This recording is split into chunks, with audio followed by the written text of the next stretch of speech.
Ladies and gentlemen, Oh no. oh no. let me begin. Ladies and gentlemen, welcome to another episode of Scrap Time. I'm your host, Ben Nissim. It's a wonderful, beautiful Thursday. I know we like to record these on Wednesdays, but once again, one of our co-hosts did not have power on Wednesday. I saw a joke on X that if it ever happened, I had a nickel for every time it happened. I'd have two nickels, which is weird because it's happened twice. I don't know, it's happened twice in back-to-back weeks. Anyway, let's get into it. We've got our Steam panel. We got some great matches coming up this weekend. I'm going to start with the person who actually lost power this weekend while we're recording on Thursday, Chelly.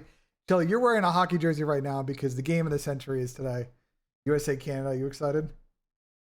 Yeah, I mean, this is what the players dream of playing, and when they grow up, and it's going to be hopefully just as physical, just as jaw dropping, riveting, all those good fun words. But nah, man, I'm super excited. I think USA takes it just because Canada doesn't respond well to the physical play, and also I'm super biased. So, Of course. I think we're all USA biased in here. Is this the game of the century? this is probably going to be the most watched hockey game of all time tonight. Really? I don't know Yeah. about all time. We'll see. I bet.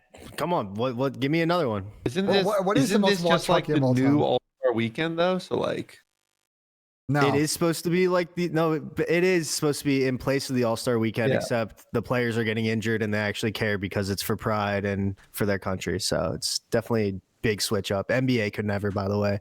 I don't want to get started, but the NBA could never get their players to care about something, in I haven't general. watched an NBA All-Star weekend in 10 years. they're terrible. Since what? The Gordon Levine dunk contest? I think so. I think that's legitimately the last year that I watched. Same. The most watched hockey game of all time was Game 7, 1971, between Montreal and Chicago, and they had 12.4 million people watching in the U.S. Yeah, I don't know we're Canadian viewership. passing that. We're passing that tonight. So, I mean, a lot of people I know that don't follow hockey, like my family's talking about it, so it should be a banger. Cap, we'll go to you next. I don't know if you're watching the game, but let us know how your week's been, vibing, hanging out, playing Week's packs. been all right. I might be watching the game. I don't know.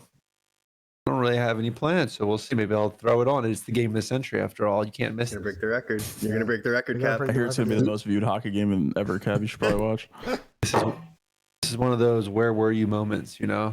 Because if we lose, so be it. It's Canada's sport. And if we win, well, they can't even beat us at the sport they invented. So, I was thinking if we lose, so be it, because we already beat them once, Yeah. So, whatever. Yeah, this is to win it, though. Isn't that like yeah, I guess. the whole shit? Yeah. Like could beating say someone that. in pool play. Like, no one gives a fuck about that. Real. Sam, how you doing, brother? How's life? I'm good, man. There's a foot of snow outside. I got broken by Call of Duty hackers this morning. My mental's 0, but I'm glad to be here, Ben. You got off before Grind came out, right? Yeah. I got off in 45 minutes this morning. Record speed run. Has anyone heard? I haven't played Grind yet because I've been playing PGA all day. But like, does anyone know if it's good? Like, if it's the same grind as before? I haven't looked at it. I know where the hill locations are the same. I'm pretty sure, but I haven't played the map yet. I'll probably look at it tomorrow. Obviously, the barrier to entry to add a map to the map pool is low, as long as it's better than Skyline. Like, we're Hopefully they put it in ranked like they did with Bounty and Dealership. That'd be cool. Yeah, we'll see. So we'll keep you guys posted on that, but no thoughts yet because that just came out. As long as the TMNT thing, there's also apparently some Tony Hawk Pro Skater Easter eggs in Grind. There might be a Tony Hawk announcement. Yeah, Tony Hawk replied to the Call of Duty tweet. That's interesting. Other than that, you guys want to just get into it? We got a lot of matches to talk about. A lot of stuff to Yeah, man. preview. Or Pretty good schedule this week, chat. Maybe not as good as last week, and this Friday is not as good, but let's get into it. As you guys know, we got 3-4-3 on the weekends. We got the minor coming up, and we'll take a look at the minor bracket at the end of the show, but we're going to go ahead and we're going to start talking about the matches on Friday. We got 3 matches. We got Minnesota versus Carolina. A little bit shocked. I would think that the 2-0 and 2 would normally be reversed, but here we are. We got Miami and LAG both working for their first win, and we'll get to them in a second. And the Vegas Cloud9 match, which, yeah. I guess we can start with the team that made a roster change, Miami LAG. What do you guys think of? We'll start with you, Cap. What do you think of the Lunars pickup for Priesta moving to the bench? I think it's a good move. Lunars definitely deserves his shot. And we've said for weeks, maybe since the preseason, that this LAG team is probably not going to work out. Just lacked the slaying power. And sure enough, we were right because we know ball. So hopefully That's it. this is fixed for them. I mean, Sam, what do you think? Hey, my prediction from the flank came true. I said I picked them because they were going to be in the honeymoon period before they announced their roster. So I'm glad that I got that one. Yeah, I mean, I think it's a good pickup. I'm surprised. I'm not surprised, I should say, because I think either AR could have gone, but I wonder why they chose to stick with Preston over Caesar. I feel like Preston has been low key better than Caesar, but I'm curious on that decision making. But it was a good change nonetheless. Yeah, do you agree, Chelly? Do you think it was like either or came down to maybe stuff we just can't see on the map? Yeah, I mean, I honestly thought it was a toss-up. You could have picked either AR. I honestly wouldn't have hated to see them low-key change both ARs. I mean, Caesar has to play a lot quicker, but then they bring in Lunars, who apparently has been playing very quickly, so he's going to be frying on the map, probably being that slaying AR still. So I don't know if this doesn't wake up Caesar a little bit and put some sort of fire into his belly and be like, okay, I need to step it up. Like my right hand man, you know, my AR next to me just got could have been me. I don't know, man. If I'm LAG personally, I'm doing the 2-for-1 special. I'm getting rid of both ARs. Clearly, they've both been struggling this season, and in my opinion, I think they both should have probably got roster removed and changed and subbed. But I think that is a drastic change to take both out. But still, I think it's something that needed to be happened if you want to start winning games. You guys think? I mean, LAG's record in game modes, and I'll show you on the screen right now. Let me zoom in also too, so you guys can see it. Their record is 99 hard points, 4-11 in search, and 6-4 in control. So you think like just because they're a respawn, probably decent, even though I've heard scrims are super up and down. But that 4-11 record in search, I think maybe one change is what's enough to move the needle. And that's why they're not just terrible at 3 game modes and they just kind of blow it up. I mean, it's so hard to evaluate a roster change for search and destroy only. Yeah. Like, unless you're picking up a search and destroy like player like 04, for example, and like trying to get him to learn respawn. But if you're making a roster change strictly for search and it's not for a player like 04, then I feel like you kind of just gotta roll the dice a little bit. Like, I don't know how good or bad Lunars is at search. I know he's great in challengers and respawn, but yeah, when you're trying to make a roster change or identify a roster issue when your game mode is search and destroy, it makes things a little bit more complicated for sure. You want me to make it more complicated for you? Sure, I like complicated. So their S&D record, if you actually drill into it, let me find by map records. Map records. So if you look in their actual record by maps, they're actually 4-6 in game map 2s. But where they're running into this issue is the game 5 problem. They're 0-5 in game 5s this season. Damn. Yep. So No ice. blue Not at all. 0. When they lose map number, what? They lose a series? Because they haven't won, like, they don't have many wins, and the wins they do have all been 3-1s on ones where they won map 1. They haven't, if they lose, yeah, you see what I'm saying? Like, it's just, to Sam's point, I think they just have no ice in the game 5s, and I think they're hoping for maybe more same page cohesion, and hopefully this kickstarts Caesar, and everybody kind of plays at the same pace. Otherwise, you guys probably agree, this might be another team that's tinkering again, probably after Dallas. We'll see. It depends. I mean, Lunars could come in and inject some life into them, kind of similar to how Neptune did. So, I mean, they could start winning searches just with a scenery change or an attitude change in the practice room. We'll see. They did keep Priesta on the bench, so He's still Caesar there. Skies is not safe. I think that's important to note. That is true. Yeah, and D-Ray also had some thoughts on X as well afterwards. Or Twitter saying that they want to keep Preston around. Trying to look up, they have Lunar's lines out already. Let's see. Yeah, they do, and they're Preston very around. high. Maybe bring him back or keep Preston around for what? What was his logic? I think he was just saying like they would look to see how they can use Preston in their team going forward. Like, I don't know what that means, but like, you know what I'm saying? Like, I think it was I think it's friendship. It either means Caesar's not safe or they're just didn't have the balls to cut him. I think it's friendship cheese, if I'm being completely honest. Think so? I think so. Well, speaking of Lunars, these are his lines, which, yeah, you're right. These are pretty high. I mean, the S&D at 6.5 could be potential value if he has a pop-off, but yeah, there's not a lot of place here if you guys are looking for one on Lunars. I mean, you guys think that they're going to beat, I mean, the Miami team last week. It seemed like their whole team was sick. Based on what Real was saying, they didn't look very inspired with Super. Thinking Metals is back. And what is your guys' read on this? Kind of hard to predict because we just don't know what LEG's like. I'm thinking honeymoon period. I think Miami lose. The power of the honeymoon is serious, man. Is Metals definitely back? I didn't see that confirmation. I haven't seen it either. I was curious. I'm pretty sure he is. I would assume he's back. They didn't make any like official changes, just Super subbing him because he was under the weather, right? They didn't say like welcome to the starting roster for fucking foreseeable future. Well, I was still confused by it because that's like what was said, but then there was that report like days earlier that Super was scrimming with them. Yeah. So it was like if you're just sitting out because you don't feel well, it's like how long did you not feel well? You didn't feel good the whole week? You felt so shitty the whole week you couldn't play once? I don't know. I mean, it's tough. I mean, he could have been super, super sick. No pun intended It's there. possible. I'm just saying. It's a little. I feel like the roster change bug is in the Miami camp, though. You think so? I don't know. I just have like I have zero basis for this at all, but I just feel like there's something in that camp that's telling me they're going to make a change. Like if they lose this series, I don't know. There's like a weird mental thing for me as like a player seeing that situation. For whatever reason, I have again nothing to base this on at all, and I'm just blindly throwing shit at a wall. But I feel like that the roster change bug could be over there for sure. Yeah, I mean, they won the first map and lost 3 straight against Rocker last week. And the first 2 maps were close and the last 2 weren't. So this is winnable for Miami, but as always with them, the S&D is kind of an issue. And they have lost like 3 of the last 4 searches, I think, or 3 of the last 5. So it's not like their S&D is massively fucking improved from the beginning of the year. So I agree with you. I won't be surprised if they suck early here that maybe Super comes in. But I believe Super is in Challengers and on a elite team or on an elite qualifier team. So we'll check up on that. Over the course. I think let's move on because we can talk more about LG in their next series tomorrow when we cover Saturday. But let's talk Minnesota, Carolina. I think if before this season you told me that Minnesota was a 2-0 team and Carolina the 0-2 team in this series, I would have been surprised. Yet here we are, Minnesota looking smooth, looking great in all 3 game modes, and Carolina can't buy a respawn. I'm going to start with you, Sam.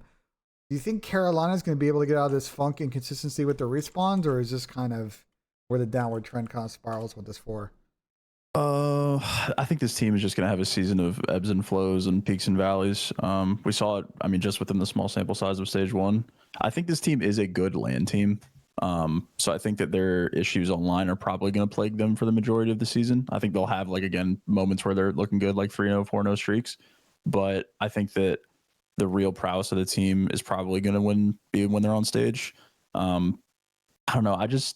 Their team is so inconsistent online, and I don't want to harp on them too much, but Reese online is legitimately like a liability for them at times. And then just Tej, like he doesn't just the whole team is just downplays online. And I don't know if it's like a mental thing with them because it just could be for sure. Like with Tej and Austin, I've definitely heard the way that they talk about it, but I don't know. I think that they're going to go up and down and respawn. I think they'll always be good at search. I feel like everyone shares the same sentiment. I'll always be confident in search on them, but online hardpoint for them is just probably going to be a struggle all season, to be honest. Yeah, you've teamed with a couple of people on this team. Coach Sam, thoughts? Long time ago. I mean, I don't know. It is pretty evident now that their online respawn's tough. It's weird though because Gwyn's better online, so yeah, the other 3 might just be Lanimals. I don't know what's good with these guys. I don't know what to expect from them anymore. They've been super up and down.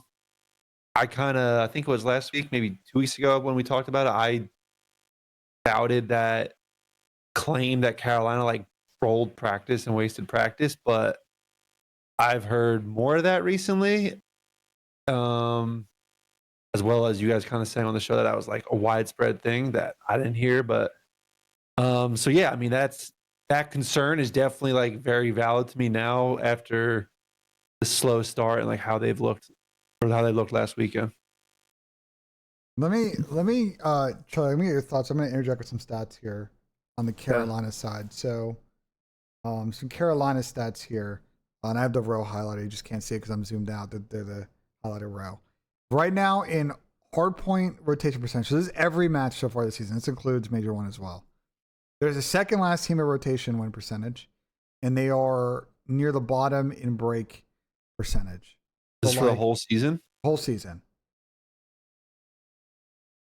And they're Yeah, near that's not the good. top in hold percentage. So once they get into hold situations, they're good. But the front and the back end of that, they really struggle with.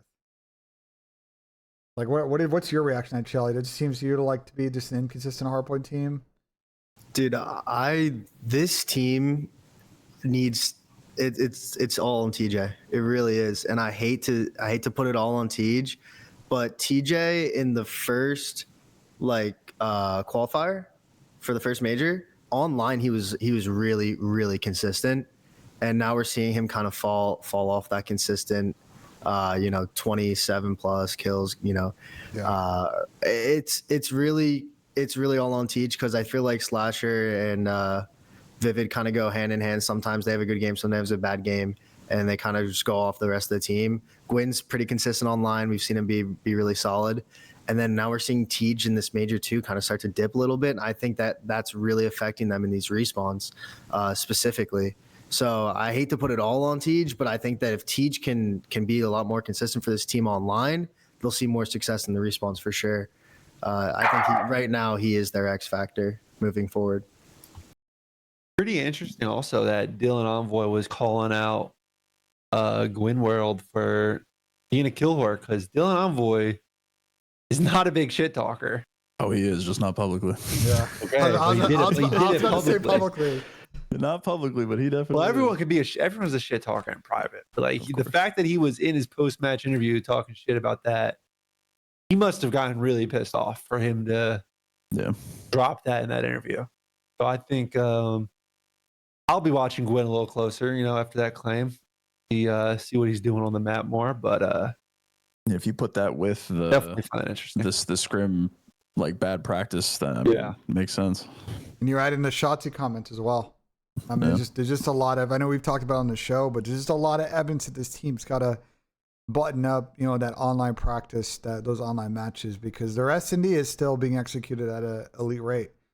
But go ahead, I Tim. could just see an Austin team like, fuck this online shit, Like I feel like Cab, you could agree with me on that. Like, I'm not saying it's Austin's fault or anything like that, but like knowing Tej and knowing Austin for as long as I have, I would not be shocked if like they just have this like fuck online mentality and then like just level up at events. Like that's just how it is with older players. I definitely don't like online, but I would hope at this point you've kind of accepted it is what it is. Yeah. It's not changing. You're not getting the land league back. Like, yeah. This is what it is. I mean, I struggled with it my last year of my career, bro. I was so unlocked just sitting in scrims every day and sitting in these qualifiers. Like, it's just people play so drastically different online versus like in a practice environment or in the matches. Then you show up to events and it's like you're playing a completely different game depending on the team and the series, obviously. But yeah, I mean, I've been there. Literally the last 2 years of my career, I was like that. I just think it's tough for the position they're in to be inconsistent online, though. There's just so many points on offer, especially with the two minors, and then you practice how you play. Like, when you don't focus on that, you're just going to fall behind some of these teams that they're trying to chase, right? Like, they've stolen series off of FaZe.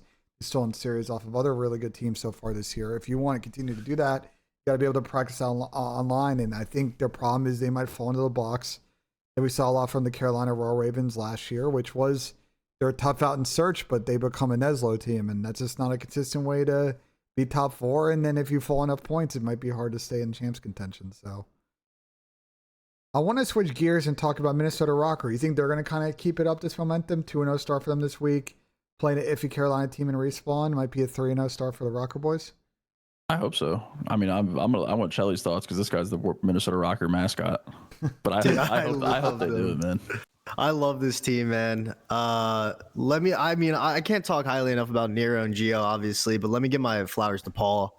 I feel like we called him out maybe 2 episodes ago. And ever since that LAN, he might have flipped the switch. I don't know what's going on, but I think Paul and Caesar, Paul needs to sit Caesar Sky's Bueno down, and just whatever Paul did, he needs to tell Caesar to do the same thing. Get a bigger jersey. Bigger jersey, pack those pillows, the lip pillows, baby. Like the Minnesota Rocker, dude. Minnesota Rocker. Yeah, but I mean, if Gio and Nero are playing that consistent, Astriel's playing his role, This team, I'm pushing Rocker prop for the foreseeable future.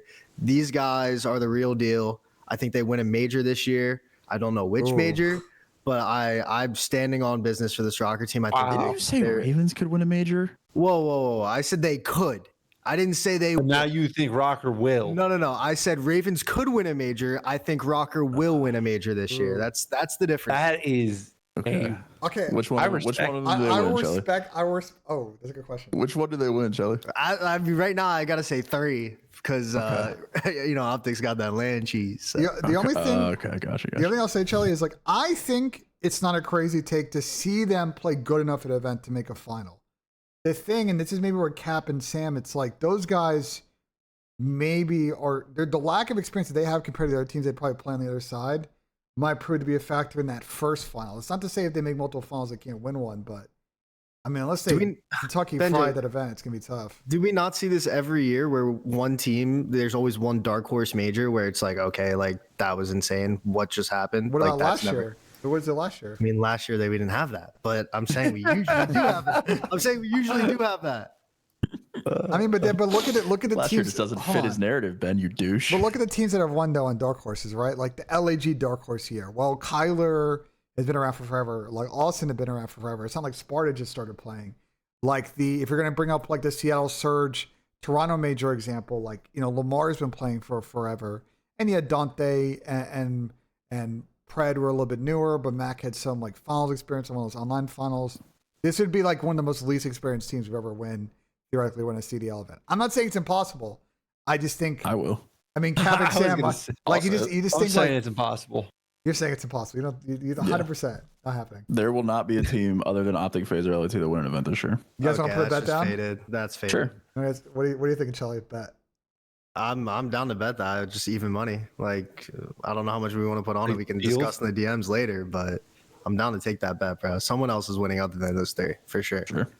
All right. Well, we'll report back on whatever the late wager is between these guys.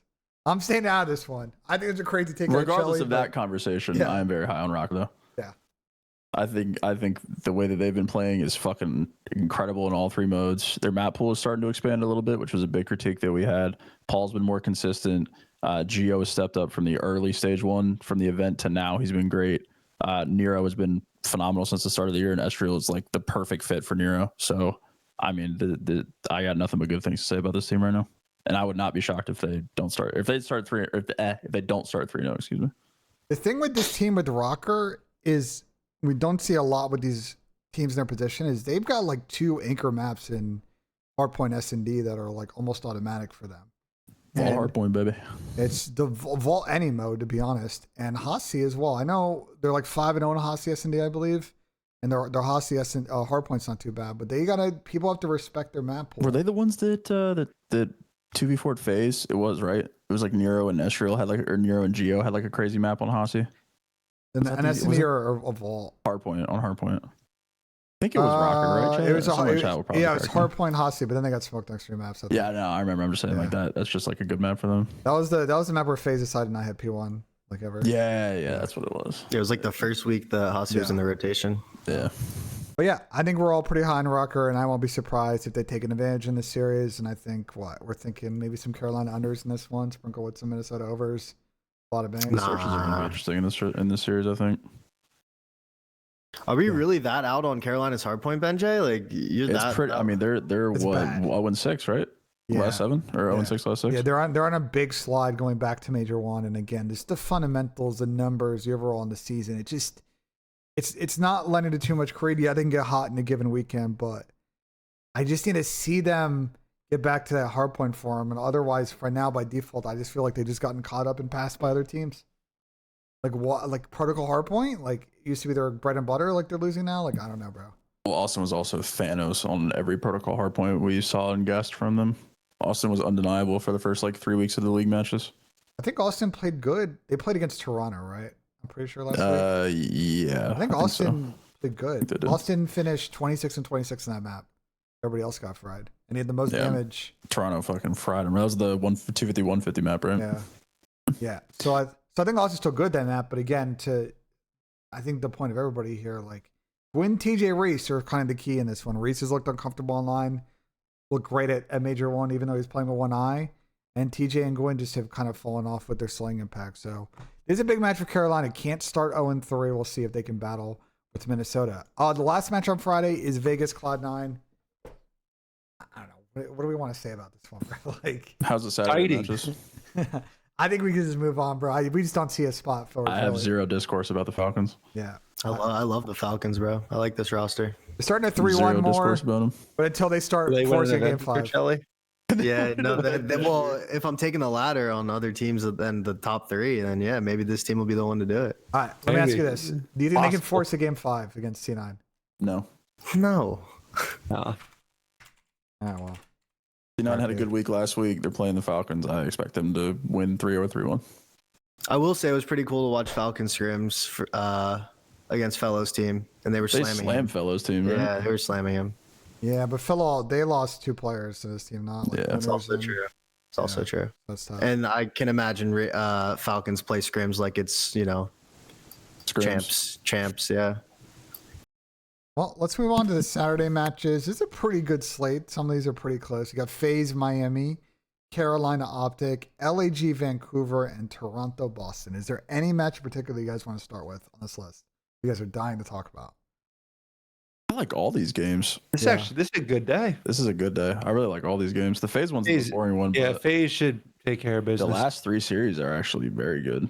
You guys don't think Miami have a chance in this one? Just with No some of the shot. weaknesses? No. No. 0% chance. Which means that they'll probably go 5. No. That's how COD works. Unless we get map pool testing from FaZe, but at this Hey, point, we said that map- about Vancouver, and Vancouver boobopped them, man. I don't know. I mean, yeah, but that's a honeymoon, period, right? exactly. Yeah, there you go. Yeah, Chelly. Let's talk Carolina Optic. I mean, there probably a lot of Optic fans are gonna be watching this or watching this live. It wasn't Blow it up, ball here. the best weekend for Optic. A lot has been said online this week. Carolina, obviously, we just talked about. Like, you think Optic can exploit a weak Carolina, or you think this is just a game 5 heater situation? What's your guys' predictions for this one? Can I go first? Yeah, Yeah, go I ahead. think Optics slammed them. Really? Rio, 20 minutes. Are you not concerned about Optic? I am, but I feel like now that they've had their 0-2, they hopefully had a productive week of scrims. Chip on their shoulder going into it. I think Optic probably slam Ravens, if I'm being honest. I think AG's look pretty good. Obviously, I need Ken to step up this week. Brandon as well. And then, I don't know. I just got a good feeling about this series for them. I think they take care of business here. You guys agree with the 3-0? No. No. All good. I'm concerned about Optic. I think a new team, whatever. I needed to see a pulse last week. There was no pulse. They were dead. So You don't think they can regain over the course of like 5 I mean, days? they of scrims? can, but it was bad. And Not wrong. Ken, first things first, Ken has to be better. Straight up. Like he's been really bad. He's got to step it up, but it also with AG back in, Brandon did not look. Granted, Brandon had a bad event, but the way Brandon played in Major 1 quals, that he did not look the same last weekend. So I think that might be.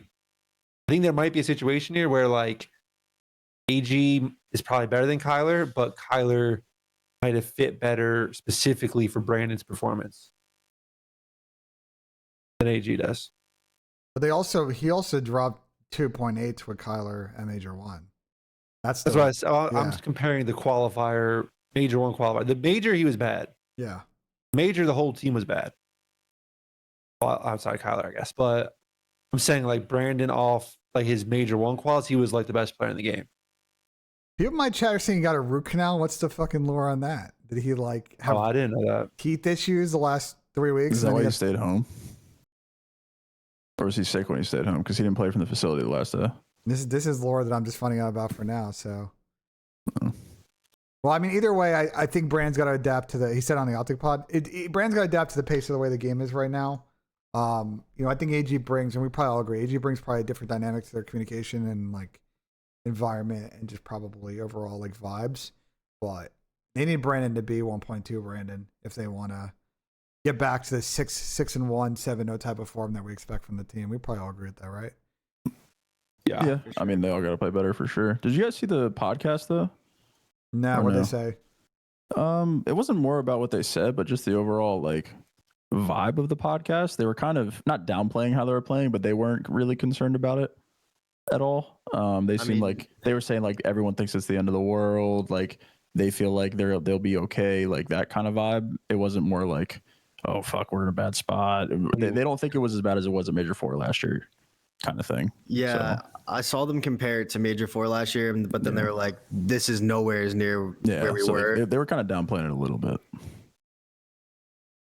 I think it's a Do different you problem. think That they that's couldn't- actually like a positive thing, or? Yeah, I was about to say. I think it's good for at least as long as they're not just capping. I was about to say, I think they might be coping. I mean, they definitely could be, but if they're not, it's good for the mental in terms of just like going into practice every day, like not really, because like when you're that bad, it's very easy to like know that you're that bad, or like go into practice just like knowing that you have a fuck ton of work to do and there's issues everywhere. Like Cap, when we were bad, for example, on LAT, like we thought that there were problems everywhere in every mode, every map we had problems, and it was really hard to tackle things one at a time. And I feel like when you have a bad mental to go with that, it becomes a lot more of like a lot more daunting task to get better. Whereas like if you're kind of more positive going into it, you don't really think that things are going as poorly as they are. Granted, sometimes it's not always accurate, but I think it makes improving at least a little bit easier. Because it's bro, if you go in and you're bad at every game mode, you're bad at every fucking map that you play, like where do you even start? You know what I mean? Yeah. Like, it's very hard to get better. Yeah, so the issue with this is that Carolina now losing their first two matches of the qualifiers on the stage. They're coming in with a different type of mentality here. And obviously, Tej always wants to beat Optic, and Liddy always wants to beat Optic, but now they're 0-2. This is getting to the point where it's like whoever loses this game potentially starting in losers. Like that conversation comes into it. And it's like, do you really see either of these teams starting in losers? Probably not, especially Optic at their own major. So this is more of a must win than it's ever been for any, qualifier match. They both for have both of them, but incredibly hard schedules. Optic's got to play Carolina, Miami, Toronto, LAG, LA Thieves. I think Carolina's schedule is Minnesota and Optic this weekend, Cloud9, Miami, and then Vegas. So like even then, with them losing those 2-0, like Minnesota and Optic, they can Carolina could very plausibly start 0-4 and have to win out and hope that 3-4 gets them in. Do you guys think who do you guys think wins the series? probably Optic. I'd go Optic. I think an Optic 3-1. I think a couple of the maps will be really close, and it'll just come down to Carolina making mistakes. That's what my guess I think is. Carolina wins it. Hey, Cap. I like that. What series score do you got? 3-1. Okay. Just Well- because of how bad they looked last week. Yeah. We kind of said last time we talked about it, like, oh, like we're not going to put stock in their first week performance, but they were bad. They were bad. Like Okay. I wanted to at least see like a fight. They just got steamrolled twice.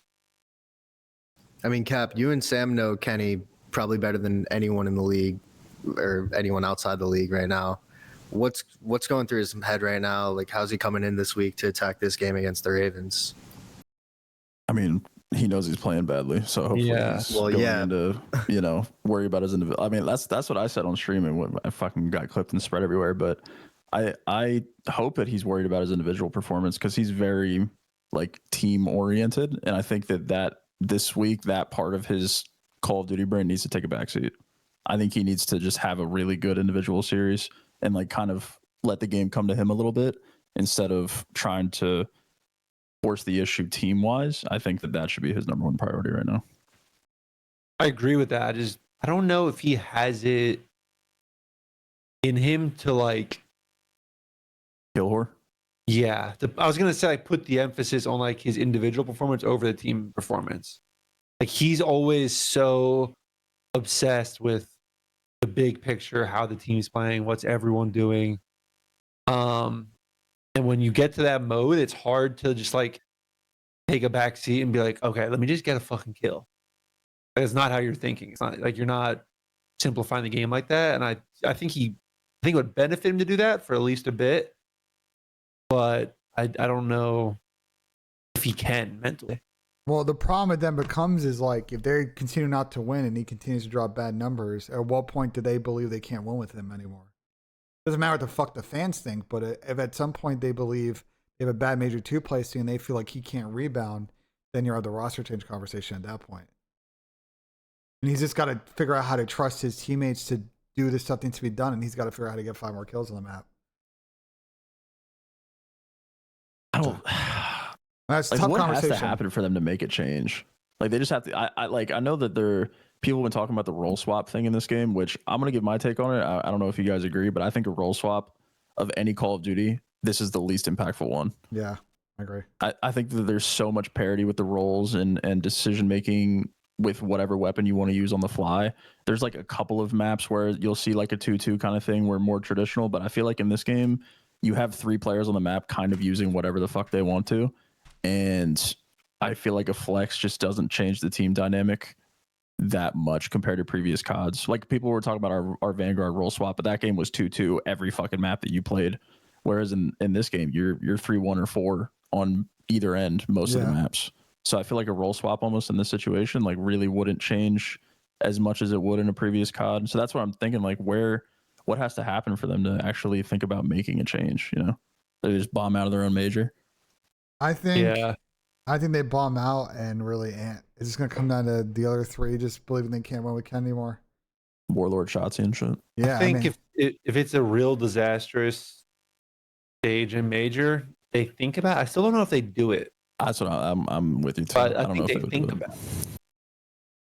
I mean, if they have if they like repeat Major 1 from last year where they just lose to the 2 grand finalists in close series, they're just like, whatever, we progressed, we made it deep. But if they're just non-competitive versus Thieves and FaZe and they're struggling against a Toronto or Minnesota type, like, again, we just don't know. It's hard to speak towards the 3 other players and their mindset, like, coming out of that. Like, are they going to be like, well, we could still chip at it or figure it out? Or it's like, no, we need an audible because Thieves and FaZe are too far ahead of us. No, we'll see. Unfortunately for them, they have a hard split, so it starts with this match. Let's move on and talk LAG Vancouver. We talked a little bit about LAG before in the Lunars thing. Excited to see them play on Friday, but on Saturday we'll see Vancouver play. And they had a good hot start last week when Neptune and beat FaZe. And who else they beat last week? I'm trying to remember. I think it was Cloud9, right? Yeah, they beat Cloud9 again. Yeah. So only 1 match this week for Vancouver.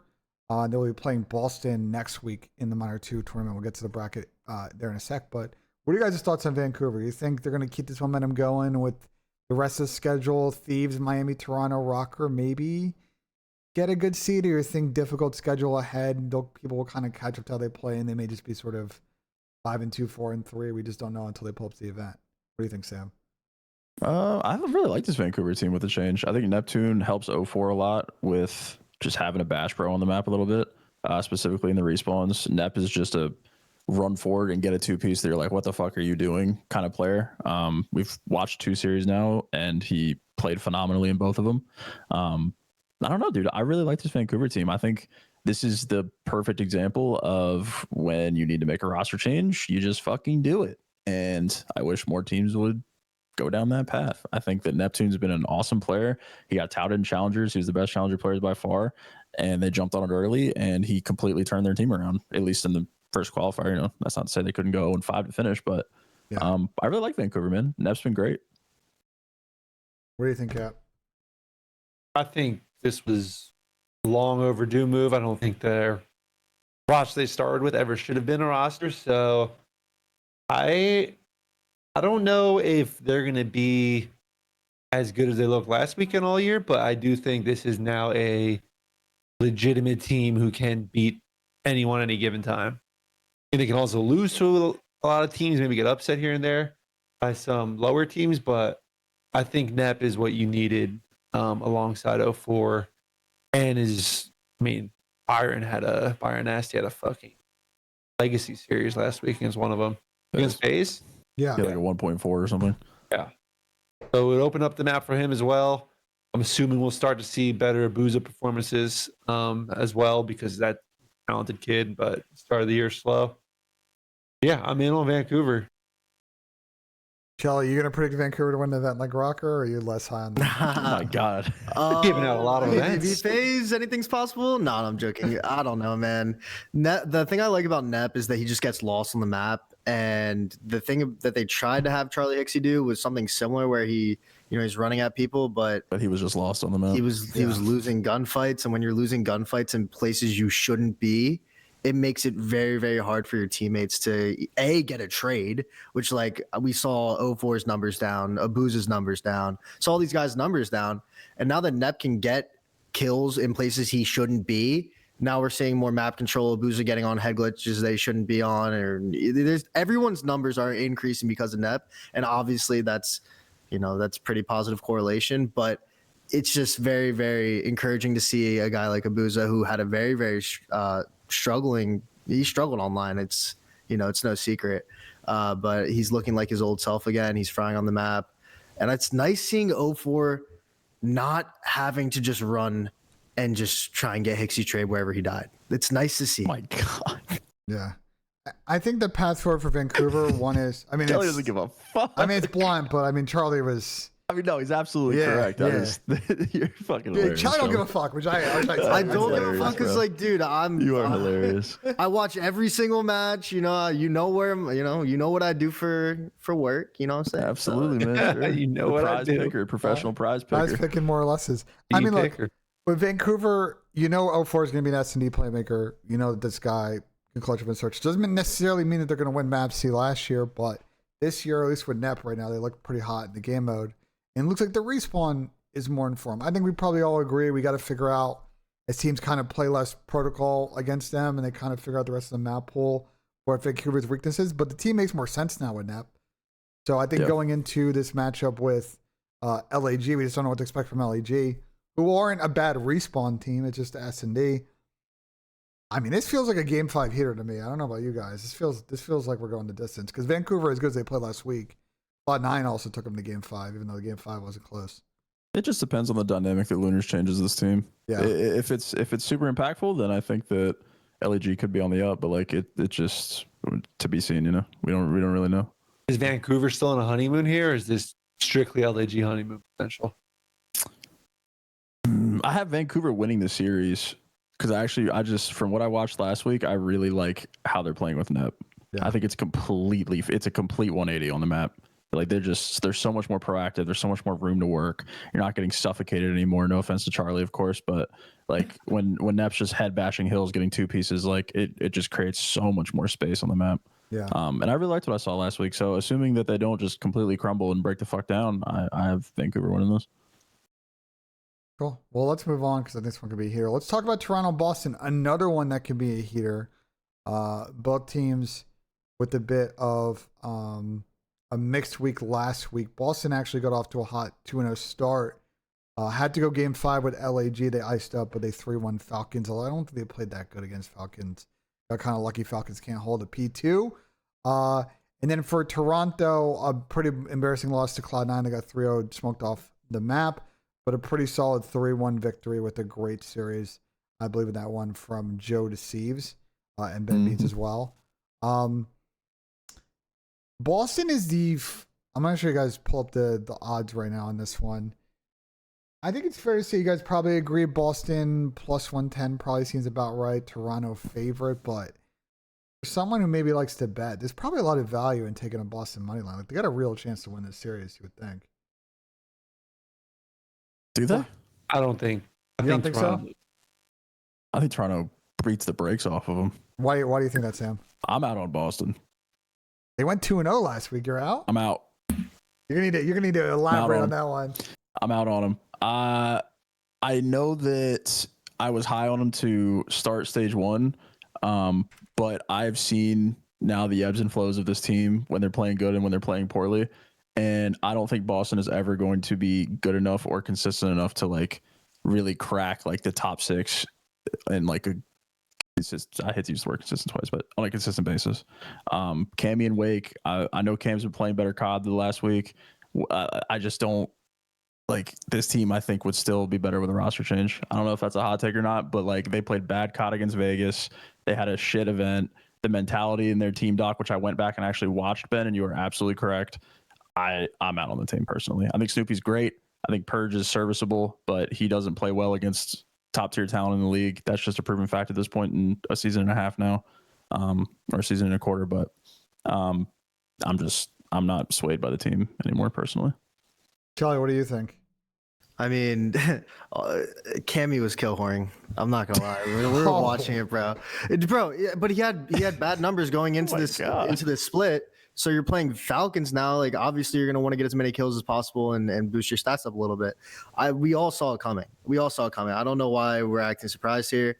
They were over exceeding expectations stage one for sure. I was gassing them, and I think it was warranted. They were playing a good COD, but now that I know what the league is made of and how this team plays, I'm not really super high on them anymore, to be honest. Yeah, but if you're gauging, I know you're not, but if you were gauging it by teams that have lost a map against Falcon this last split so far, I'm just saying. I hear you, man. I mean, more wins Boston, than 2 people. I don't know. I mean, Boston have beaten OpTic this season. They've beaten Thieves this season. Are you kind of maybe a caller just from those 2 3-0s versus FaZe? I don't know, man. I just have a feeling about the team, and I know that's not like a fucking very highly analytical thing, but the way that this team plays, how dependent they are on Snoopy. If he is having a bad series, the game is 100 times harder on the rest of their team. Like if he's having a 0.8 series, which to his credit, up to he hasn't been. He's been like arguably top 10 in this game, but I think if he's not playing well, I think this team falls apart by the seams immediately. Like Cammy and Wake just don't move me. Purge again just does not perform statistically against top tier talent in this game or last game. That was his problem. He was consistent enough against the mid and low pack, but as soon as he played last year when he was playing OpTic, FaZe, whoever, Toronto, he was getting cooked. This year we saw it against FaZe. He was also a liability. Granted, their whole team got cooked, but yeah. I've seen the team. I know what they're made of, and I mean, are we going to be talking about them? Beating LAG, I'll pick them to win a series here and there. Yeah, but in terms of being a consistent top 6 or being at the higher end of the mid pack, I just don't see it going forward. Yeah, I want to bring you in the conversation. You in on Boston? Or you out? I'm out. They're 2-0 start. Good for them, but they beat Vegas and they Neslo'd LAG, so that's not really impressive wins. It's just kind of like whatever. You got a nice 2-0 start, but I think this is going to be back to what we expect.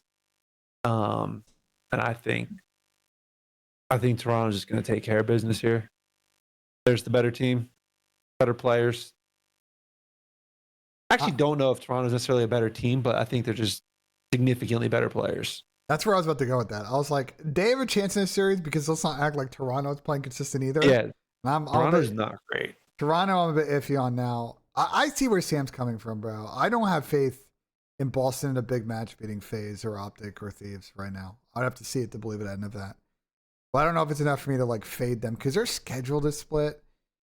I saw the schedule on. I mean, it depends on our where we're wanting to put them. If I'm going to consistently pick them to like beat shit teams, like sure, but I don't think that's where people ever want to be. You know what I mean? Like they're just like, I don't see this team making Sundays.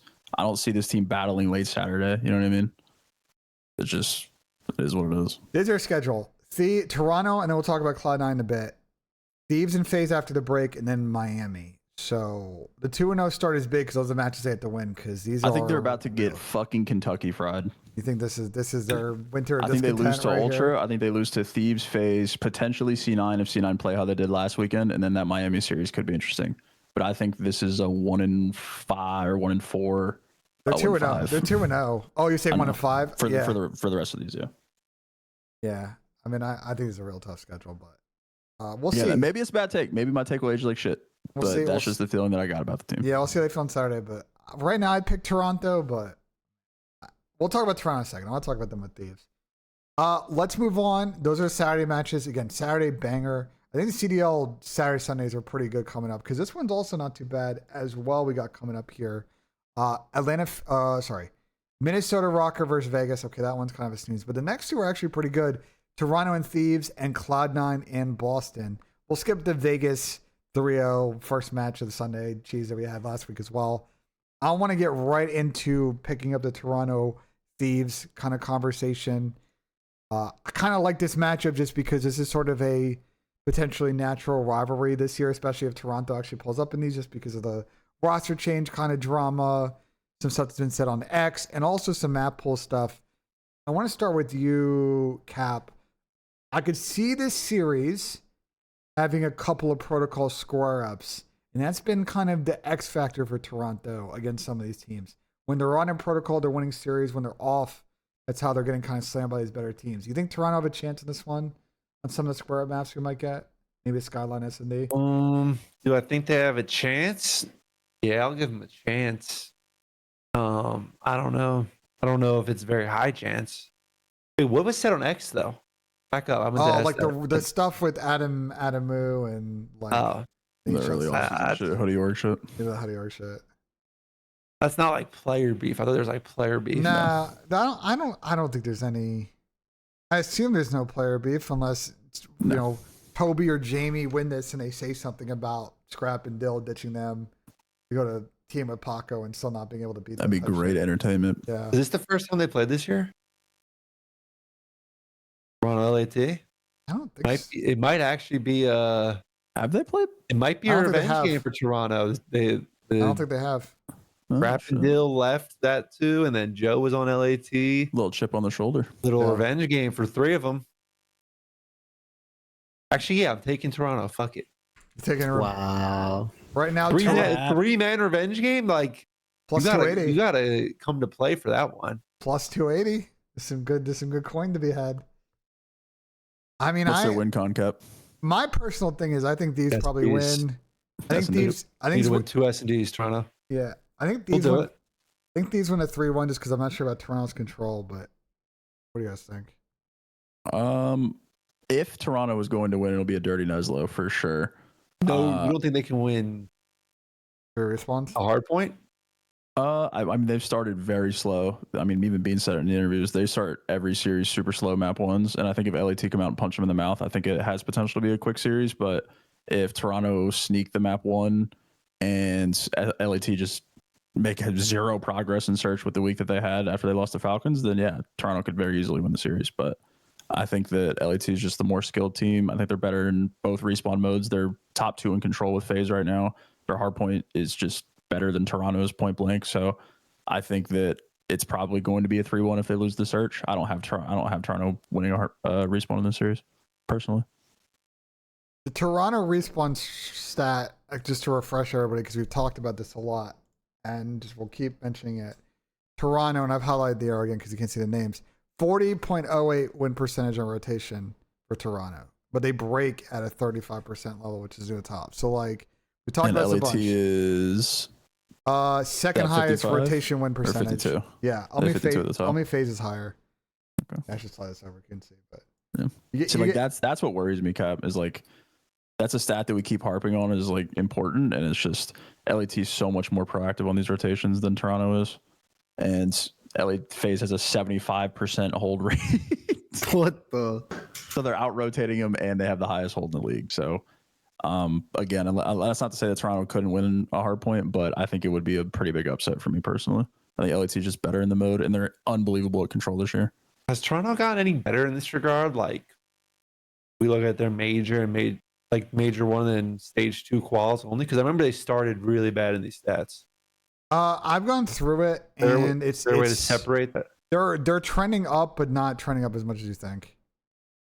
All right, because of the style that they play, and because they play a lot of protocol. I think because protocol can get away from you with the rotations because of the P2 teams flip you to the back. They win P3. You see how like it becomes a P2, P3, P4 kind of chain. And then red card's always tough on those stats just because of the constant breaks that happen on red card. So I think some of it's a product of Mapple, but some of it's a product to beat what Bean said. Like they let maps get away from them. Not so much in that Carolina series, but the 3 series they played before, starting with that FaZe series they got 3-0 smoked on at the major. Like they've got off to poor map once. And then the series before that, they had one against OpTic where they almost came back. They won a control, but they got 3-1. But they had a couple where they went up 2-0 and then like trolled and almost lost the game 5. So I kind of agree with Sam, bro. It's hard for me to see Toronto win. If it's going to happen, it's going to be a dirty Nuzlo. That's what I said. I don't see them winning the control. I don't see Ultra winning the control. I think they steal a respawn. Both searches. There you go, Cap. You think Toronto upset? Yeah. Some Joe Deceives, another Joe Deceives 1.4 masterclass. Love that for him. First time playing the team that dropped you choose. I mean, Well, that's got game, yeah. superpowers. We've seen that with plenty of players. So It does. It absolutely does. well, we'll see if they can win that. This one is a bit. The next game is not a revenge game, but these teams played recently at the major. C9 and Boston. I'm excited to see this one because it's a real opportunity for C9 to kind of change maybe a little bit of the narrative around their team. I know their schedule, these first two games, beat Toronto, but obviously they maybe had a little bit of a hangover from the event and then lost to Vancouver. Scoring up with, they play Vancouver. They're about to obviously score up with Boston, and they play Vegas this week. So there's a chance that Cloud9 get off to a 3-1 start. I'm gonna start with you, Sam. You think that's where we're getting for C9? Or you think Boston's winning the rematch? Knowing that you just hit on Boston too.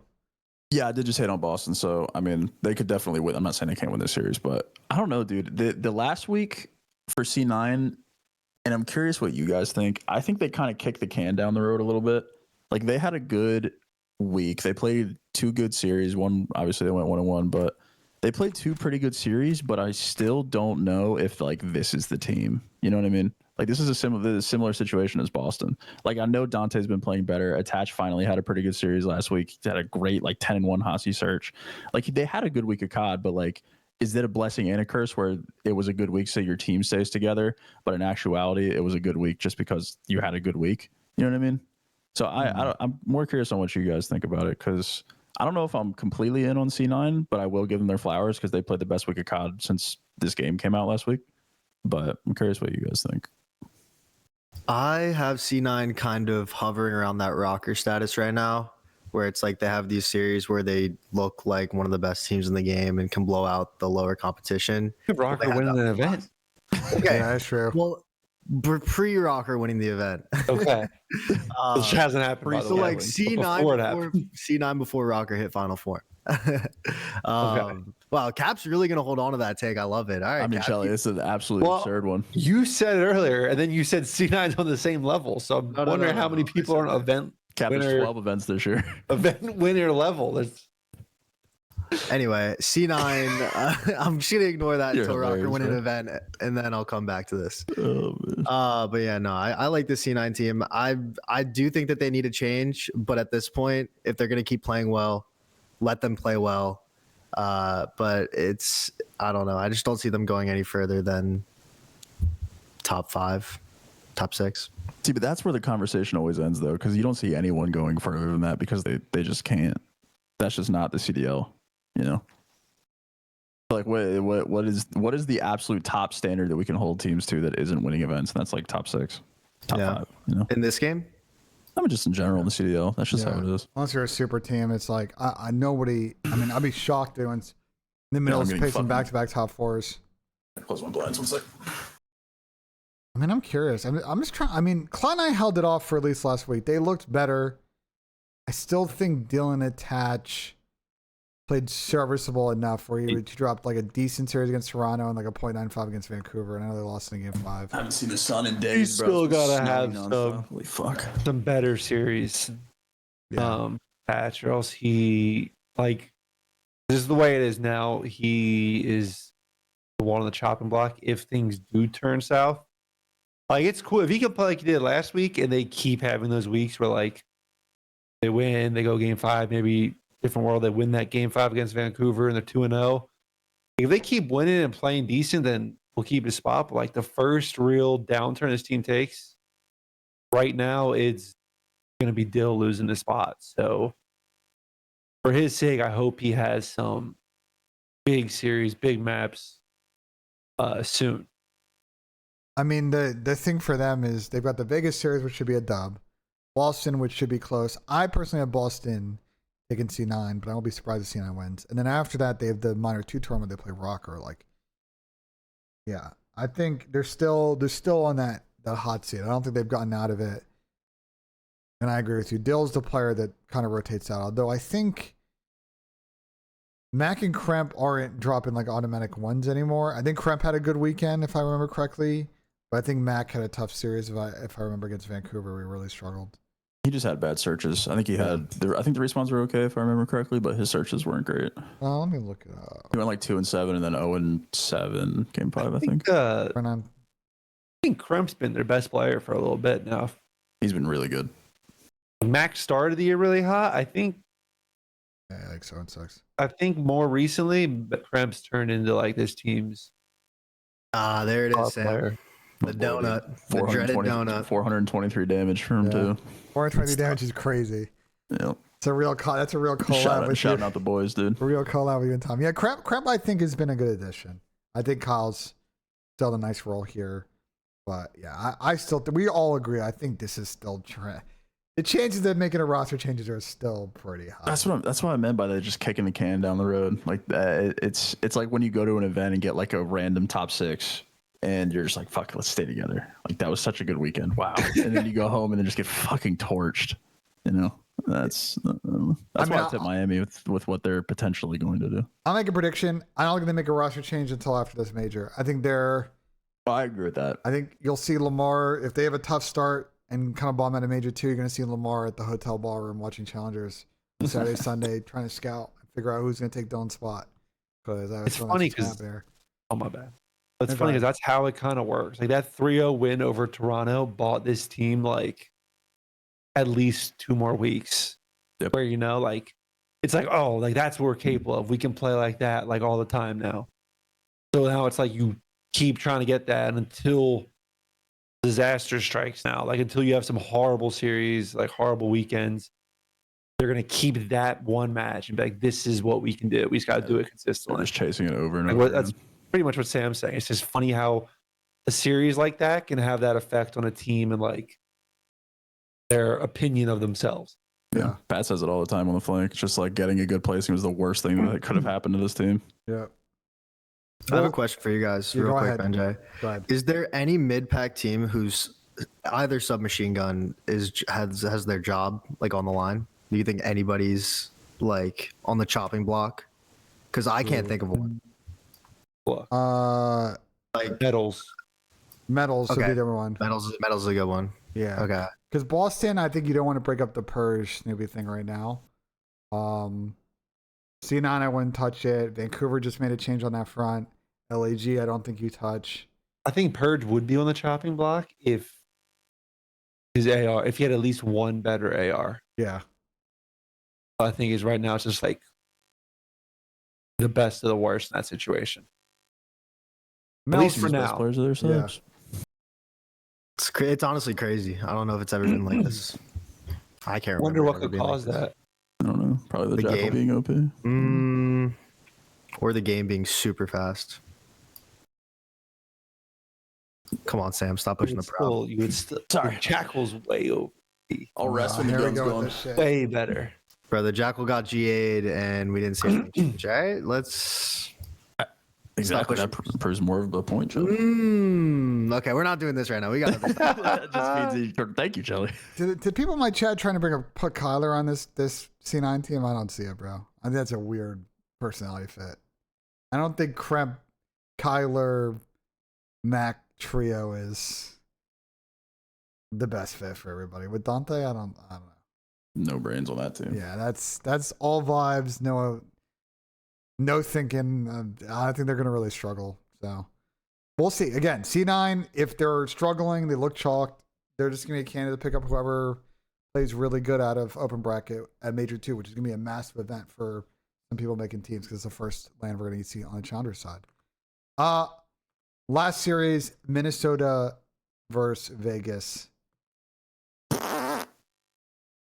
It's just tough. I know you guys want us to talk about Vegas. It's not really until we can see them get close to winning a series. They keep shuffling players. They keep talking about the things that they're trying. They picked a Basim on their academy team this week. I don't think that's really an angle to like have them actually play in the lineup. I think it's more just fill bodies for the Challengers team. I don't know. I don't see a path forward for them right now. I don't know why people even want us to talk about them. Like, what is there to say? Genuinely, like they're horrible. People want us to be like, oh, they're taking horrible. spots from Bro, other channels. We've already had that conversation. Like, what else has to say? we've had every possible dialogue around this Falcons team. They're just bad. They're a bad team. Like, what are we supposed to? You want us to just keep saying that they're bad? Yeah. I don't know. I don't know why people want us to talk about Falcons. When will they get their first win? Because they're going to win a match. I genuinely think that they don't. I think that they You don't think win. they go series. winless Yes. for the whole season? Yes. You want to put money on that? No, they're gonna win a game 5 at some No. point. They're winning a game 5. They're going to win a match at some Don't think that they do, bro. I mean, I'm not saying they can't because they could just dirty Neslo somebody, but like everybody is actively trying to improve their team as well. It's not like LAG is just going to stay bad forever, so the Falcons will improve and then eventually beat them. It's everybody is getting better all the time, and that bar will just continue. They're just chasing the bar over and over again as it goes up. They're gonna beat some bullshit team like a who are they gonna Miami. beat? Beat Miami LAG May They're They're gonna beat 9th. Miami. Miami 9th major for qualifier. They're gonna beat Miami. Okay. I don't know who knows. bro. 9th, they beat LAG. I'm calling it. They just gotta get to a game 5, bro. A game 5 they might ice up, but these guys have a problem. The problem is they have a problem finishing when they get to this game 4 match. They've had a couple where they could have. Yeah, their problem is being 0-17 in a game mode. 0-17 are not helping. That is a problem. Yeah. I will say Scrappy had a great point that their breakoffs are like really, really good. But if their breakoff goes poorly, all hell just breaks loose on the map. Like it's just insane after that. Yeah. But if they have a good breakoff, they always have like a good start to the game because they all know what to do if they get their kills off rips. But fundamentals. Well, we'll see if the fundamentals will work out because they got Minnesota and C9, and it's not the worst set of matches to have, but I don't think they're gonna get a win. LAG March 9th. C9 3-1. LAG March calling 9th. it. Okay. LAG March 9th. A lot of people asking about picks in the chat. Chelly, I know it's early, but the lines are up. Are there any Wait, Cap, bets? yeah, Falcons winning that? Yeah. LAG. Look at that March shit 9th. eating grid. Okay. Wait. After the break. I firmly believe they're going to win a match eventually. They're going to win Who's one. they They're gonna getting one. bro. LAG March 9th. That's my pick. LAG March 9th. Okay. Or it's going to be If some they bull- lose that, they If they go. win that, you got to go buy a lottery ticket. If they lose that, they go winless this stage. And then next stage, LAG again. It's somebody. Yeah. next stage is chalked. Next stage is shocked. Actually, it's not chalked. But I So don't know. now we're at stage 4. Yeah. Who we got? No, I mean, they have some winnable ones. Stage Who are they? I'll read all the matches. Vancouver, Miami, Yeah. Vancouver is not losing to Falcons. Optic Phase, Yeah. Losable. Austin. There's some winnable ones in there. Well, it's They're on not gonna win a 420. You series, never man. know. You never They're know. It's not going to win 420. a series, dude. The only way that they win a series is if a team legitimately is just like so mentally booming that they just don't even try. Which happens. It happens. Like they get to March the end of the 9th, year what if and they're this- like out of a champs qualifier, like both like Falcons are obviously out, and then some other team is mathematically out of it, and they just like give them the points for like feel good bucks. I don't know. We'll see. But if think they're LAG's getting roster one. move doesn't work, they're even worse this Yeah. stage. Kismet and Lens will 2v4 them. Vibes are chalked. March 9th. Circle your calendar. March 9th. Cap's putting it all on the line. This LAG match. Oh man. All right. That's crazy. Listen, Chelly, people are asking about picks. I want to do a segment Yeah. probably every week. Yeah, Are there sorry. a couple of props, a couple more lesses you're thinking about? Yeah, I mean, I do think Lunar's at 27.5 for map 1 is very, very high, especially not seeing how he's played yet, and they haven't had a ton of time to scrim together. So I might be fading that Lunar's angle at 27.5. And then also Wixel map 3 lesses have been my bread and butter so far. So Wixel less than map 3 at 20.5. Slowest player on the team, especially if they play Vault Control. He just sits top art and just holds his left trigger. He might be the slowest player in the world. He is. Yeah. He legitimately might be. Is he slower than Wuskins? Modern for 2019. Waskins. It's those two for sure. It's like those. Yeah, he might be. It's just if your gamer tag starts with a W, you might be fucked. Maybe that's a curse. I wonder if there's a W- good W out there. If you're Any W's in W, you're chat? not pressing the W key. Let me tell you. Nice one, Ben J. I'll go. They're on Nice one, controller, so the Ben J. joke doesn't really work. Nice one, Ben J. Those are some good Friday picks. We'll probably talk more of those on Coffee and Cod and all other stuff. I want to get to some community questions. I want to try and get these on some of the slower days. So I looked at a few and I picked up a few good ones on X. So let's get into them. First up from my boy Lamont 11578. I mentioned this a few weeks ago, but I don't know if it got brought up. It did not. Could an escort-style game mode similar to what we've seen in Overwatch, Rivals, and X-Defiant work as a third game mode? I could see it working if there are some interesting field upgrades to use occasionally, like armor. I'll start with you, Sam, as you played a lot of Rivals, you did a lot of card pushing. You think it could work in COD or not? It would be interesting in theory, like the ending of that with like upgrades or like specialists and shit like that. But I think that War would be I could see it kind of what Pat always spews about. I think that War is a similar game mode to Escort. Obviously it's one-sided, but I think that would work better in COD as opposed to like moving spawn points. You would have to have dedicated maps for it, and I don't know. I think it would create more problems. And War, I think, is a lot more straightforward for an arcade shooter like COD. I don't think the time to kill works. It'd be interesting. Yeah. I think COD is too quick of a time to kill, or to the point where like you got to sit on a payload like that and push it. Like, I just don't think it works. Like you played it next. Did you play X-Defiant? You played it. A little bit. What did you think about it in that game? Do you think like that style could work in COD? How it plays in that game? I think it worked decent, but they had like so many more abilities, and there's definitely like and the time to kill is longer. And there's crazier movement. Like when you just make a player that stationary, like I don't know. It would have worked in Black Ops 4. That'd been the only Call of Duty game you could have made Escort work. Stim specialists. Yeah. If there was anyone, that probably was it. I like the thinking because we don't like control. We want to uplink back, blah blah blah. But just get CTF back, man. Some good old clean CTF. You would say that. I don't know why devs are so against just putting it in the game. That's what I'm saying. Like, let's just put it in the game, see what we get. I mean, then they got to pick CTF points and they got to test it and blah blah blah. But I mean, they got to do all that shit with other shit. Do it for every other game mode, yeah. Or work with all their shit game modes that they come up with. I'm just giving you their shitty argument for it. So, all right, let's move on. SJ Ash 00. Most underrated player in the league. Gonna start with you, Cap. Who do you think is the most underrated player in the league? Look at my list. Right now, Krempy. Ooh. It's a good shout. I have a good answer. I'll go last. I think he's very underrated right now. I don't know. I was going to try to come up with a second, but yeah, I'll just stick with him for now. What do you got, Chelly? I think Astro. Right now. W rocker, bro. Good shout. Good rocker. Yeah, you guys knew I was doing a rocker player. Gio's getting a lot of love right now, so I can't call out Gio. So I'll go Astro. Fuck, I was gonna say Gio. He stole my rocker cheese. Maybe Rancor. I like that. Rancor's a good I pick. think Rancor's been very good. I had two. One was Nero, but if we're gonna pick someone that's not a rocker, we all love rocker. This is amazing. But guys. if we're gonna pick up someone not a rocker, there's easy to root for, dude. I was gonna say 04. I think, especially now that there's pace and it kind of the way that he plays, making plays, taking routes, it kind of all fits together. On top of the double digits he's per in S&D, like it all kind of makes sense once they have an actual front run. Since the major, his search has been fucking back to exactly how it was last year. That guy's averaging 10. It's insane. He's dropping double digits. Yeah, he kind of baits his team and makes plays, but like he's good for 2. I'll slide for 04 and search any day. Yeah. You want me to die 6 times in a row? Sure. Think I care. You want to get another fucking donut? Sure. Think I care? Sure. I like 04 a lot. Well, see that kid's beast. Also, I think Kenny's very underrated right now because OpTic fans think he is the worst person to ever grab a controller. So by definition, I think he's underrated. That's fair. I don't know. The narrative of him needing to be dropped for fellow is really that's comedy. We're calling Kenny underrated, man. Wow. What a dark time. It was one of those like, cheeky.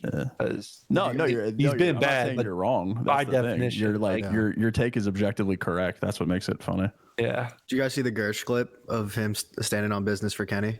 No. What he said. You gotta watch it. I'm gonna pull it up on stream. It's maybe pull that up. Gersh stands on business for Kenny. I gotta find it. It's a good clip one. I see we have some gamblers in the chat vouching for King. There you go. Dude, I think my King pickup for fantasy for stage 2 might come back to pay dividends.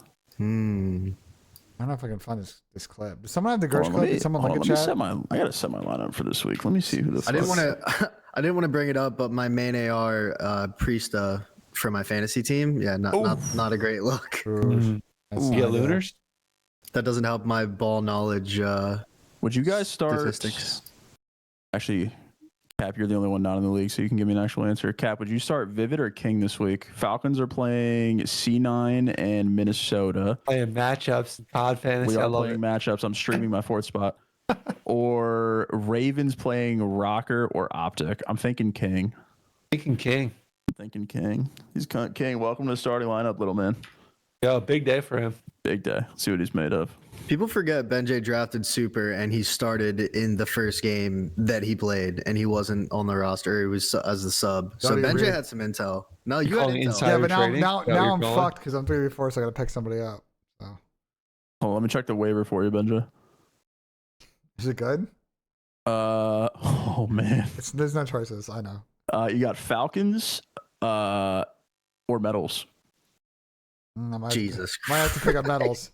All right, well, let's watch this Gersh clip. It's pretty good. It's a minute and 48 seconds long, and Damn. yeah, well, I'll watch part of it, but you'll get the thoughts. Yeah, I got ADD. We gotta speed that up. People are going to say, hey, drop Kenny, do this, do that. Sure. If you want a quick fix, quick change, sure, drop Kenny. But you don't have the guarantee that you're going to have someone else that comes in and instills the same things. People talk about Kenny bring the brain of this team. I can't even talk, bro. I'm going to fumble this rant. You feel me? But you don't have the guarantee that you pick up some kid from Challenger. He's going to be the same IGL that Kenny functions as. Bro, Kenny has 2 rings. You feel me? 2 rings, not one. There's not no fluky, oh, he got carried by 3 players. Hell no. 2 rings, bro. It's been a quarter of the season and y'all motherfuckers are tweaking. Bro, I was on New York Subliners when we went into Major 4, last event of the season, mind you, with a 7% chance of making champs. And they did it. They didn't even have to win the event to do that. They just made the grand final. Cool, whatever. We're getting shit on by Draza now. Still made champs, bro. Still cooked. And, they could have done more champs, but that's whatever. They salvaged that with Prim on the team. And respectfully, he was slow in and out of game. You feel me?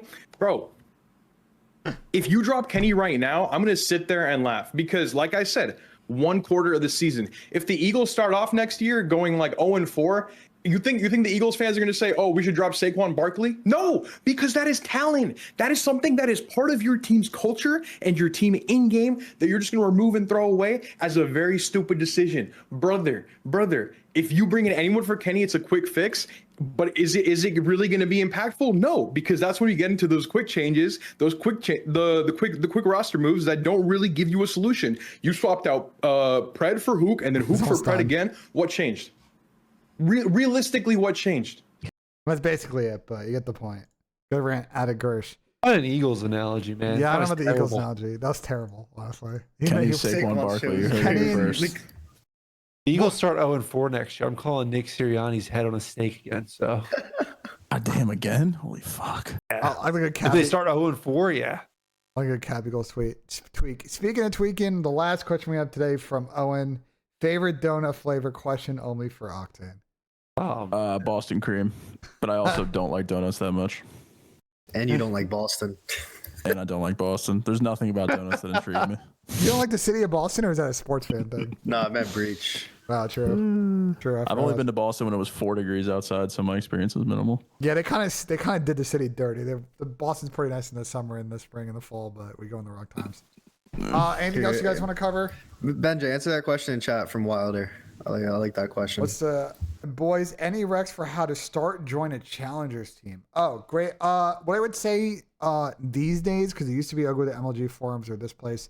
I would say there's a lot of really good 8s discords out there. The Zoom Mafia Discord plays a lot of 8s, and you start connecting and becoming friends with people, and then from there, kind of setting up a team, and then you'll kind of get more and more opportunities from there. A lot of getting picked up in challengers once we get the events going is just playing well at events. So finding 3 other people who want to grind with you, get hard, get scrims every day. You don't gotta play. Huh? Yeah, I misphrased that. You get my point though. Get hard? Get hard with 3 other boys. I don't know. Sure. I don't know what I was trying to say. I've been grinding with I don't know where I was going with that, bro. I've been grinding some Tyler Fellow 8s. There wasn't hype. even, I don't know there where wasn't I even was like going. a. I don't know where I was going. I don't know bro. where you were even I don't know trying where to I go. was so Benjay was lost, drunk bro. at the wheel. I was just Benjay route on the fucking show, bro. I was trying to hop I don't on even that. know where you I were don't know where I attempting to was take that point, bro. Oh my god. What the fuck was that? You get my point though, bro. Like go into one of these 8 discords, start meeting people. if you don't have friends, and then from there you'll start connecting with people and find people to scrim with. That's so funny. You're right though. The up carrot for Benjay, but wow, that was hilarious. There's like a lot of people in the scene, Encourage, Snoopy, man. Hey, Encourage is hanging up soon, bro. Asum. Like they're getting discovered by other people through eights, through sub tournaments, through stuff like that. So make sure those are always a good entry point into trying things out. Not just that Encourage clip was egregious. Did you see Sheen getting absolutely fried on the TL for his take? It was a good take, yeah. It was a good I take. didn't see him getting fried too much, but it was a good take. All the replies were like, "You're fucking nothing. Like, why are you talking shit about him or something?" Yeah, let me see if he still has a tweet up. He might delete it. I'm sure he does. That bitch has like 3,000 likes on it. Brother, it's Encourage's first year competing. This is supposed to be the most fun it's ever going to be. That's what you had said, right? I think we were talking about it, and then he kind of ran with it publicly. Yeah, he tweeted it. So here's the Encourage clip, chat. I'm gonna play it. You guys can hear it. It's hard to keep grinding, bro. Just challengers, just. I don't know, bro. I don't got that much left in me. Meanwhile, this kid's in his first year, and Sheen said, This guy's talking like he's a pro that got dropped the Challengers for the 5th time. Sheen said, I'm not trying to be rude, but what is this saying this Challenger shit even mean? You were 4 months into your first year playing. Why you're saying this like you've been on the biggest stage? Everything's a process. Pick your chin up and start putting belt to ass if you want it. I mean, I think that's facts. It is facts. It is facts. It's facts, Sheen. I mean, Encourage's defense, I don't think he thought that was going to get clipped and fucking shipped, to be honest. So the context for Encourage is he got kind of fucked by a lot of this elite qualifier roster mania cheese that was going on, and that's why he's probably stressing. But I think contextually, when you say something like that, it opens up to a lot of criticism. Go ahead, Cap. When you're that young, especially, and you're just starting, like, bro, you should have kind of like Sheen said in his tweet, you should have that mentality, like, I don't give a fuck, like, putting belt to ass, I'm just gonna beat whoever, like, and I'll get my shot when I get my shot. Like, obviously, you want your shot ASAP, but you can't be like 4 months in. Oh man, this shit's so stressful. I can't do this. Like, that's just like some weak-minded shit that I can tell you, like, from experience in the coaching role, like, coaches, GMs of these teams, they're gonna see that shit and be like, oh, I don't want this kid if he's giving up that easy. Because damn, I like, didn't think bro, like that. with Draza on LAT, bro, we had like Cold War. He started the year in Challenge. We picked him up, sent him back to Challengers. The whole time he's going back to Challengers. He's not really bitching. I'm sure he's pissed. He never really told us, but the whole time he's just back to Challengers, just world starring people, winning. And now you look a few years later, he's fucking one of the best players in the game. He had that mindset, like, I don't care. I'm going to beat everyone. Yeah. I think Encourage's got to button up. There's just the experience of being the Challengers blender. Get a team, go to their land, smoke people, you'll get on a pro team. Again, I think he was just saying that because he was stressing, but I don't think he realized. Yeah, he's shooting bots to probably 50 people on stream. Like, he probably doesn't think that that's about a, you know. The clip economy comes for all, bro. The clip economy comes for all, and I think that's. I still think that mindset is just weak. Yeah. I'm like I said, if I was the coach thinking about picking him up, that would move him way down my list. I do not want a pussy on my team. Well, I think that's a good spot to end it with that statement. Well, we appreciate you guys tuning in. It was a W show. We'll be back next. Actually, you guys want to react to the major before we leave? You guys want to react to the minor 2 bracket and get our thoughts on that real quick? Sure. That's actually what going in. I forgot to bring that up. Let me pull them up. Colleague tweeted it out, and I'm going to pull it up on stream right now. So you see, this is the bracket. This is determined based on the placings in the standings, all points after Major 1. So this was predetermined a while ago. But as we've discussed, OpTic, Thieves, and Toronto all on one side of the bracket. And the Thieves side is pretty interesting with the Miami LG combo, Minnesota Cloud9 combo. We'll start with you, Chelly, looking at this bracket, all single limb. Who do you think is lifting the Major 2 tournament, Minor 2 tournament title next weekend? Well, I think Thieves are going to be in the final, and I'll give them the minor. I think they come out strong. This is the Rockers event to win. Oh my God, Sam, it doesn't count. I'm gonna call KJ. If they win this, you're not going to count this? If they win this, I'm counting it. Brim's But counting. Okay. We're counting online, Melbourne. we're counting online Count this. 10Ks. Yeah, We're there's a best of counting- 7 hey, finals, like, so be it. You know, If Zinni's counting home series, we're counting this. Wait, are you dead ass? If people count the home series, Donnie counts as a win. People definitely count the home series. Yeah, Donnie That's counts as a win. Wait, I can't even remember who won the first minor. No, I think Donnie it's definitely counts the win. What do you think, Cap? Who you got? I don't know. I think Thieves and FaZe don't both make the final. I agree. I don't know. I think one of them falls off, slips up, and loses, and then whoever does make it, I think wins. But I can't predict which is going to happen. You want to hear my prediction? Sure. Toronto Ultra Minor 2 champions. Yeah, I don't hate that. Oh. Toronto Thieves final. Toronto take out FaZe, and they take out OpTic, obviously, on the way to that. My God. And then we got the Generational Toronto run. chirping. Maybe I'm just trying to ask for storylines and I'm being wishful thinking, but Generational. Yeah, I don't run. know, Benjay. They got to play OpTic and FaZe most likely, so it's pretty. yeah, but you're tough. delusional after you beat both those teams, though. You got to think. I think the winner comes from the top side. I don't know who the fuck it's going to be, but I think the winner comes from the top side. Well, you think it's going to be FaZe or OpTic? Or Toronto, according to Benja. Well, I'm asking your opinion, not Benjay's opinion. I don't think OpTic wins it. I think they look too bad right now. I think it's FaZe or Ultra. Okay. All right. Well, I think that's a good place to end it. We'll see that action next week. Appreciate everybody tuning in. We'll record these all live in the middle of the week. We'll try and do Wednesday tomorrow, assuming neither Sam nor Chelly lose power, which means their I have a foot Cap of snow outside my window, bro. Tweaking. Cap will not have power. Why is Tommy coming in with a comment? Thoughts? Tommy wants us to take a look at his lineup. Okay. But there's a last final thing we'll do before we leave. Jesus. Okay. Tommy wants to take a look at his lineups. Man. This is all map ones. Oh, Tom went all map ones. Yeah. So he went Caesar map 1, Lucky map 1, Paul X map 1, Dante map 1. I mean, He took I don't know. all the main AR, all these guys that have been moving slow. All right, Tom, I All the see you. AR. Yeah, all this slow AR is over. I don't know, bro. I don't know, man. Chad, WRL picks, bro. WRL picks. I don't know. That Miami LAG series could be a Skyline map 1. So that could hit Yeah, that could definitely hit. because they both like it. Vegas, I mean, come on. And then was it Paul X? Could be a protocol. Doable. Vegas also could be Skyline map 1. That's true.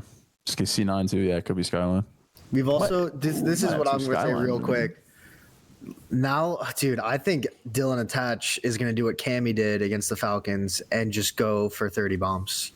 30 bombs and respawns. Do you think Dylan Attach is going to stat against the Miami for the All right, Vegas go Falcons? ahead, Sam. Go ahead. Go No, ahead. I'm not disagreeing with you. Oh, okay. I thought you were calling me out, dude. I mean, No. I would do it if I was Dylan. Are you kidding me? I don't even think people do it on purpose, though. I think I No, said that's this fair. before. I think they do run at them. I do I think I they said run this. at them. Did I say this on the show or maybe the flank? I don't think anybody purposely kill whores against Falcons. I think it's just they just get more kills because they don't know what they're doing. They mean, they that's mentally check fair. out a little bit.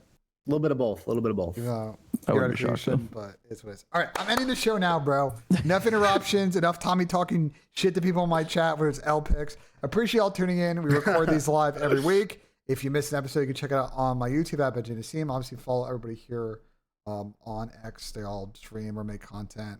And we'll probably see a lot of us around streams and events this year. And we'll see you guys on the next one. Thank you all so much.